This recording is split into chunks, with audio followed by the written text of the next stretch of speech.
Welcome to the third and last video for Lecture 13 on the general letters in Revelation.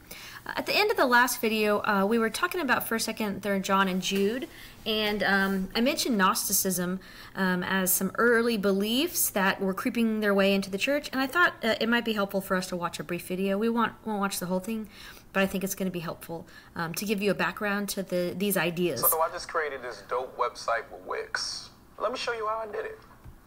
First up, go to Wix. Two brothers were digging for fertilizer in the Egyptian desert in 1945. As they dug around, they found a mysterious earthenware vessel.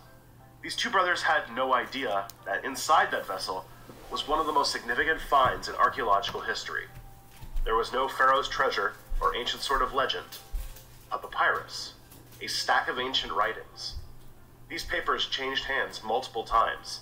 Some people destroyed pages of this collection and separated the rest. The significance of the collection would take a long time before they found what a treasure these would be.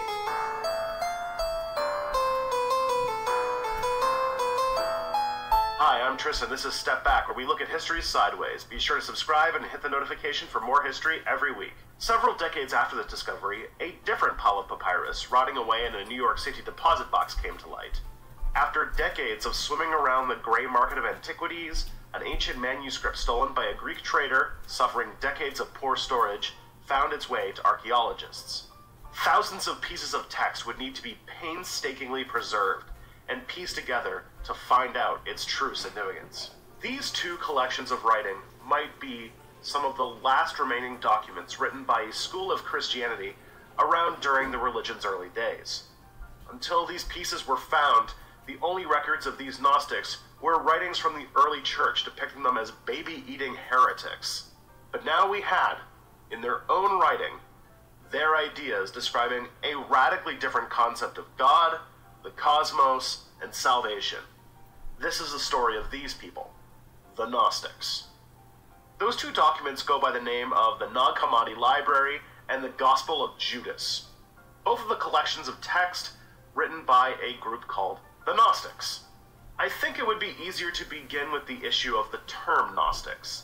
There was no such thing as a faith called Gnosticism. It's more of an umbrella term used later to refer to a bunch of early Christian movements sharing a few common beliefs, often with a lot of difference in the details. It's significant enough to the point where some religious studies scholars dispute using the term because it oversimplifies this group. So, I want to approach the topic with this forewarning. This isn't a formal group. There was no leader. I use the word because it makes categorization easier. If you want to break into the minutia, you will want to approach the subject with something with a spine and a few hundred pages. Early Christianity was, for a lack of a better term, buck wild. Keep in mind, for a long time, Christians weren't ruling super powerful institutions. They were a small but growing Jewish cult thriving in the periphery of the Roman Empire. Its main leaders were the figures of the, quote, holy generation, which you might recognize as many of the more prominent disciples in the New Testament. However, a lot of what we take for granted as Christianity, such as the Trinity, bodily resurrection, and even the books of the Bible, were far from solidified. So, many early church leaders were trying to figure out what was the right way to worship. What did this God with this new Savior figure really want for humanity? What did Jesus' message mean? What did his story say about humanity?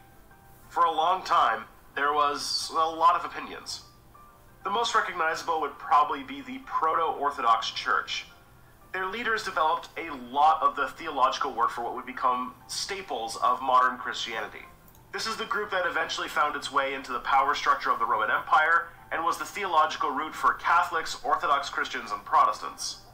Unless you are a Coptic Christian or Ethiopian Christian, more about them in this video, then your sect of Christianity probably traces its theological roots to this group.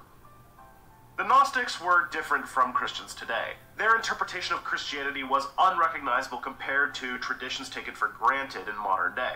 So let's chew on those differences for a bit, shall we? So I guess we should begin with what you would think is one of the most settled parts of Christian dogma. God. One, kind of three somehow, but definitely one, right? Well, let's pick this apart. Gnostics did believe in God, so they're still good in that sense, but they adopted little bits from some Greek philosophers like Plato with his sweet cave, and Pythagorean cults with their, like, triangle worship thing to build a concept called the monad. Some groups go as far as to say the monad is a sort of unknowable, agendered, perfect being that definitely exists, but they didn't make the world.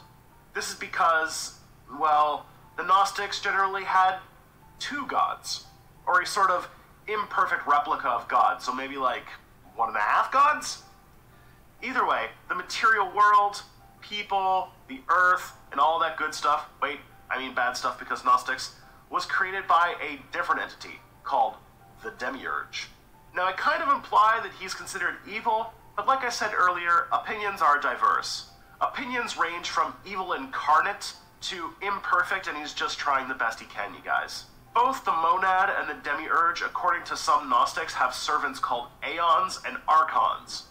Often the aeons traveled in pairs, and depending on the Gnostic, Jesus or the Demiurge himself were one of these creatures. The Demiurge is the entity who made the earth and us.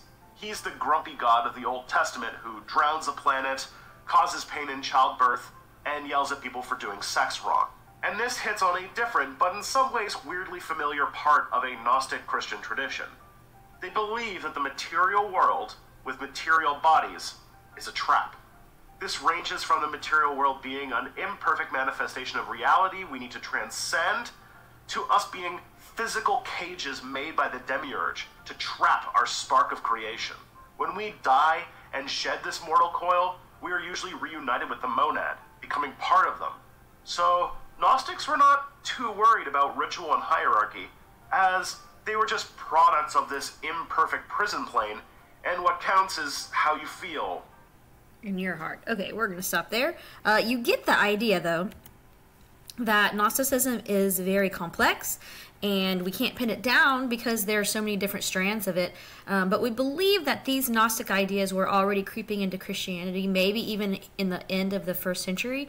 And so it's possible that the letters of 1st, 2nd, and 3rd John, and even Jude, somehow address these proto-Gnostic beliefs, these early beliefs. One of the background issues, I guess, that comes up is their idea of Jesus. Now, he didn't get to that. He talked about the Gnostic idea of God, which is very different than the Christian idea. But what they believe about Jesus, most likely, in most cases, was that Jesus was a divine being that gave knowledge to people, but that he was not human. And so they believe that he just appeared to be human when he came to earth. So that's the idea of Docetism. And so that, of course, was come to known as a heresy or a wrong teaching in the early church. And so that, at least that belief is something that was in the air around the time that the letters of 1st, 2nd, and 3rd John were written. So let's move on from these letters and go to the next group of letters, which are the pastoral epistles, 1 Timothy, 2 Timothy, and Titus. These letters were written to individual church leaders, not to whole churches. So Timothy was a church leader in Ephesus, and Titus was a church leader in Crete. Now, traditionally, people believe that Paul wrote these, and they are signed by Paul, but there are many scholars who believe that these letters are pseudonymous. Somebody wrote them in Paul's name, but it wasn't Paul. Someone later, maybe one of his disciples. We are not sure about that. But I tend to just say, to assume that Paul wrote them and then be aware of the fact that it's possible that someone later did write them.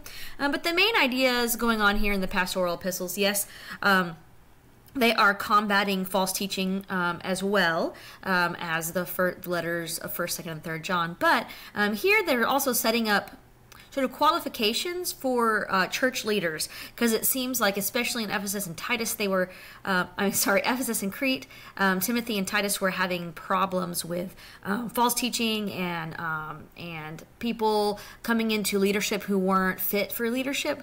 And so Paul, or whoever wrote this, wanted to kind of lay out qualifications for people who were going to be church leaders. And you get the church office of bishop or presbyter here. You get the church office of deacon, which is a servant, and then maybe even widows. It seems that there's like a early church position called a widow, and so we don't know exactly what all of these people did, but Paul or whoever wrote this laid out a whole bunch of qualifications about what kind of person could be in leadership in the church in these pastoral epistles. There are several different controversial issues here in the pastoral epistles, but we won't talk about them today. Let's move on.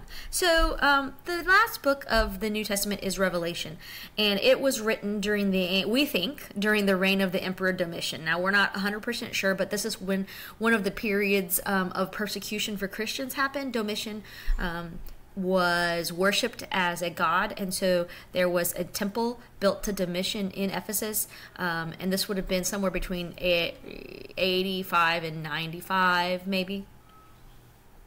And so this is where we think, the time period that we think Revelation was written during.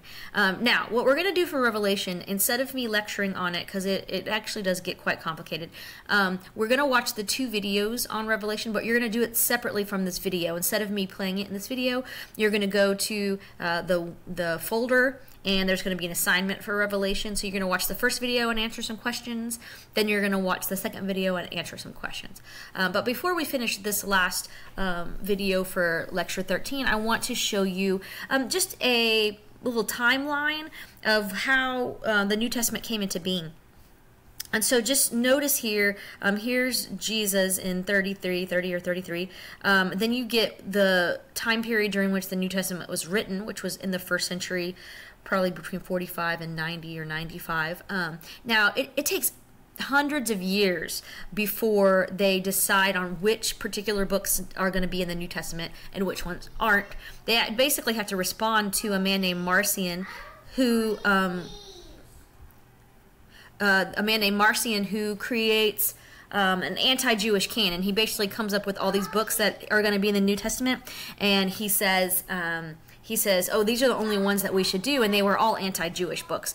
So the New Testament had to really come into being in order to combat this wrong canon that Marcion creates. So it took bishops many meetings and many years for them to decide on the books of the New Testament. So when you get all the way to 367, this is the first year that we see a list of all 27 books of the New Testament in a letter that a bishop named Athanasius writes for Easter. And so 367 is when we first see the 27 books in their order. But then, this is the date you need to remember, in 397, at the Third Council of Carthage, the bishops and the leaders of the church finally affirm the 27 books of the New Testament in the order that we have them today. So even though they were written in the 1st century, we don't get a fully formed canon of the New Testament until 397, so almost 400 AD. During this whole time, of course, there's many different beliefs and many different practices throughout the whole church. This is where you get Gnosticism becoming very active in the church. And basically what ends up happening is that they have lots of meetings and lots of prayer and things like that to try to figure out what it is that Christians really believe, what is really part of our tradition. And so this is how you get the New Testament and the New Testament canon.